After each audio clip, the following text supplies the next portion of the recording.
Pemirsa, video oknum pegawai Dinas Perhubungan Kabupaten Sopeng tampar pegawai koperasi viral di media sosial. Pihak Polres Sopeng pun telah memeriksa korban dan pelaku untuk proses hukum selanjutnya.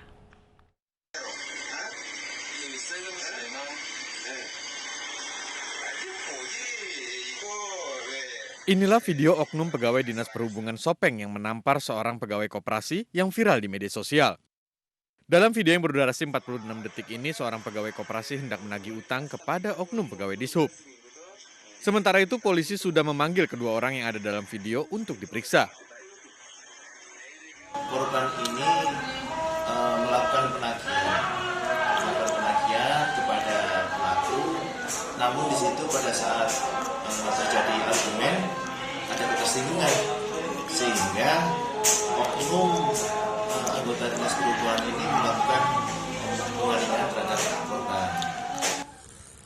Kasusnya pun masih tahap penyidikan dan selanjutnya akan ditentukan apakah masuk ke ranah pidana atau berakhir damai. Dari Kabupaten Sopeng, Sulawesi Selatan, Amnar Sengkang, iNews melaporkan.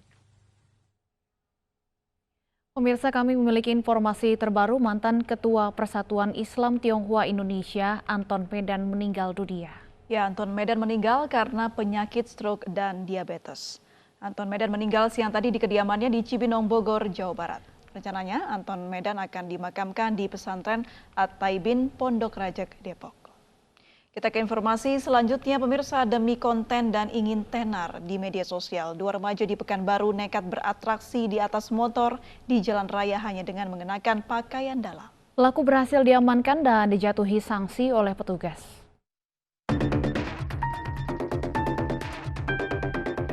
Dua remaja ini nekat kebut-kebutan sambil beratraksi di atas motor hanya dengan menggunakan pakaian dalam. Keduanya juga tidak menggunakan helm. Ugal-ugalan ini dilakukan di Jalan Yos Sudarso, Rumbai, Pekanbaru pada malam hari. Video ini pun kemudian viral di media sosial. Berbekal video dari media sosial, jajaran Satlantas Polresta Pekanbaru meringkus 6 remaja, baik pelaku atraksi maupun yang merekam dan mengunggah ke media sosial.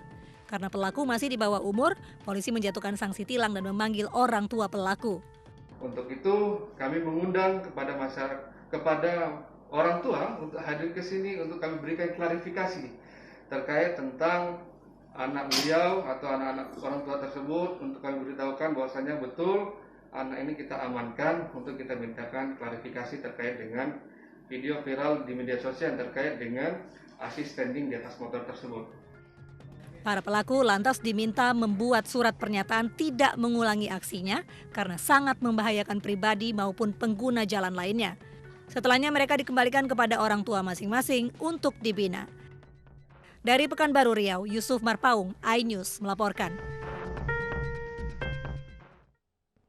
Seorang pria di Sidoarjo, Jawa Timur nekat membunuh tetangganya yang masih SMP hanya karena ingin memiliki telepon genggam. Kini pelaku terancam pasal pembunuhan berencana. Hanafi dan Bayu, kedua pelaku pembunuhan ini digelandang Satreskrim Polresta Sidoarjo. Keduanya terbukti membunuh seorang pelajar SMP yang merupakan tetangganya sendiri awal Maret lalu.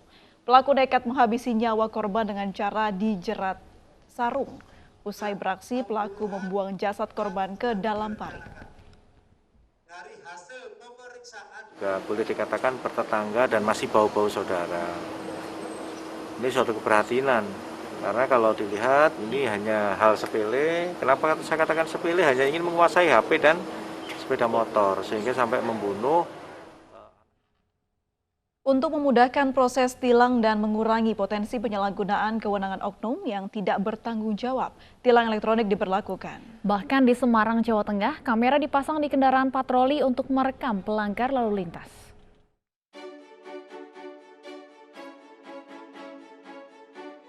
Penerapan tilang elektronik mulai digunakan di kota-kota besar. Sementara di Jawa Tengah, untuk menjangkau lokasi yang belum terpasang kamera tilang elektronik, kamera juga dipasang di kendaraan dan helm petugas patroli. Kamera berfungsi untuk merekam nomor kendaraan dan wajah pengendara yang melanggar. Mau kemana, Pak? Putar balik. Satu arah ya ini ya, jalur arah. Kamera Bapak sudah saya rekam. Nanti saya kirim ya. Nanti jelas bos. Ya silakan putar balik, Pak. Pak, Bapak melanggar marka berhenti Pak, silakan mundur Pak. Mundur. Ayo ya mundur, melanggar Pak ya. Bapak melanggar marka berhenti. Oh, sudah diulangi, pelanggaran Bapak sudah terekam kamera saya ya. Untuk masalah tilang nanti saya kirim sesuai plat nomor PKB Bapak ya. Sudah diulangi Pak ya. Ya, makasih. Nantinya data pelanggar akan diproses di Pusat Data Tilang Elektronik di Telantas untuk selanjutnya surat tilang dikirim ke alamat sesuai STNK. Sementara itu, sejumlah kamera tilang elektronik telah terpasang di simpang Sentra Grosir Cikarang, Kabupaten Bekasi, Jawa Barat. Terdapat 10 kamera yang akan dipasang di 4 titik padat di Kabupaten Bekasi. Tim Liputan iNews melaporkan.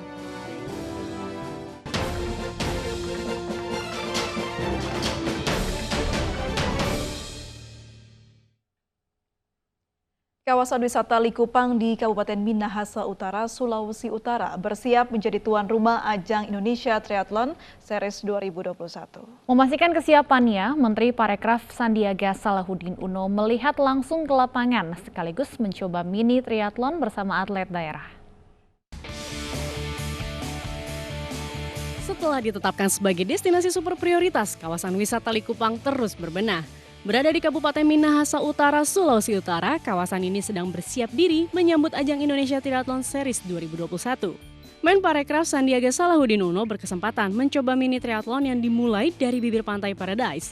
Bersama para atlet daerah, Sandiaga menjajal renang laut dan lari sejauh 5 km. Kami baru saja menyelesaikan triathlon mini triathlon di Kupang yang merupakan pemanasan untuk rangkaian Indonesia Triathlon Series yang akan kita kick off bulan Maret ini di Belitung. Cukup menantang ya? Cukup menantang ya? Ya. Ombaknya sangat bisa dibilang challenging, tapi ini justru menambah sensasi open water swimming. Kami dari atlet dari Manado merasa senang bisa berenang bareng sama Pak Menteri. Kapan lagi ya bisa berenang bareng sama Pak Menteri, hanya di Manado yang bisa. Terima kasih. Semoga kedepannya lebih diangkat lagi Likupang untuk di kancah internasional.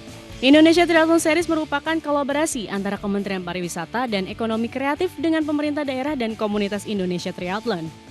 Tim Liputan iNews melaporkan. Jalan rusak dan cuaca buruk tidak menyurutkan semangat Satgas COVID-19 Samarinda memakamkan jenazah COVID-19. Kami akan kembali dengan informasi selengkapnya sesaat lagi.